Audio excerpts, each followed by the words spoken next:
क्यों इंसानों को रसूल बना के भेजा, फरिश्ता क्यों नहीं भेजा?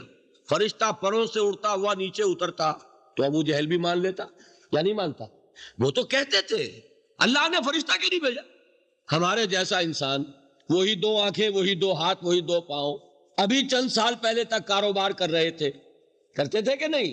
तिजारती सफर कर रहे थे, खाना भी खाते हैं, भूख भी लगती है इन्हें, ताल्लुक़े ज़नो शौ भी है, औलाद भी हुई है इनके, इनको क्यों रसूल बनाया?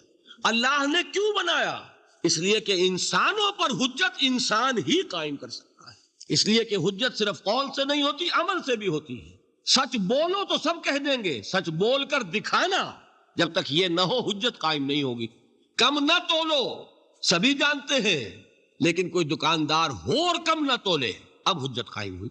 अल्लाह की बंदगी के सिवा किसी की बंदगी ना करो, कहना आसान है, लेकिन ये कहना कि देखो मैं सिर्फ अल्लाह का बंदा हूं, ये बहुत मुश्किल है।